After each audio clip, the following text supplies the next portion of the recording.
Hi, this is Fran with countdown number 14. Which would you rather receive on your birthday?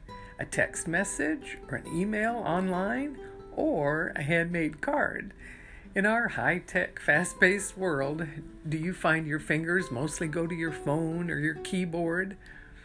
Besides tasks that need to be done, do your hands find a few moments to write a thank you note to a friend, mail a card, or even express your creativity in some way simply for the fun of it?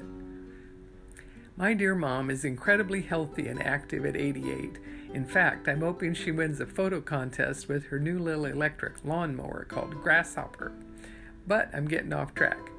I wanted to tell you that because we lived in Central America for many years and were away from family and friends, the arrival of the mail was the highlight of her day, especially if it brought letters or cards from loved ones. To this day, she sends cards to family and friends around the world, and I bet my mom would win the prize for how many cards she sends each year.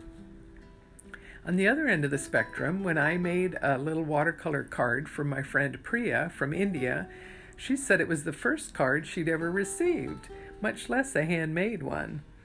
So different countries have different expectations of cards, and sadly, our younger generations mostly send their birthday greetings by phone or internet. Now, England is a country that has a strong tradition of greeting cards. Albert and Victoria inspired a revival of Christmas celebrations and elaborate cards. Here's the famous illustration of their family around the Christmas tree. Years ago, when I went to England, I enjoyed a tour of Blenheim Palace, where Winston Churchill was born. His father was Lord Randolph, and his mother Jenny was an American. The palace had a delightful exhibit of Winston's paintings and also greeting cards that had been sent back and forth from one family member to another. They simply lined through a name and added another. I never thought of such a thing. It was fascinating. I couldn't find a picture of it, so I had to reimagine it for you. Now, we never did that, but my mom would save the cards and pull them out from past years to add to the new ones. And it looks like I've been hand-making cards from long before I ever thought of making stamps.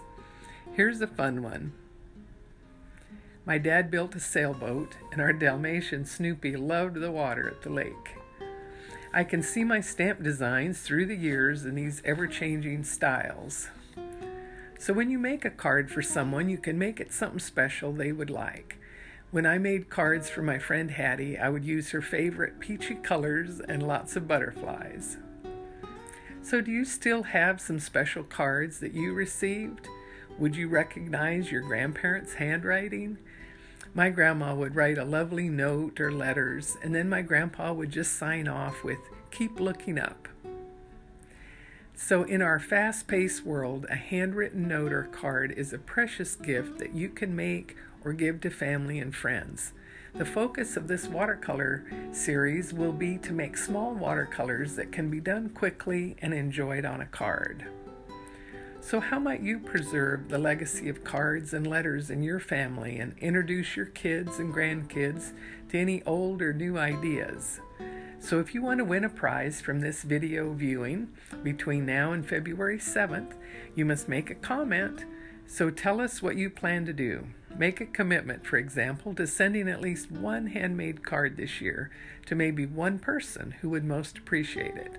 And that might just be your mom or your grandma if she's still with you. So the giveaway drawing will be some hand-stamped cards that you can send to someone. And next week we will consider the question: do you still draw like you did in second grade? Well, I'd like to tell you my theory about that next Friday.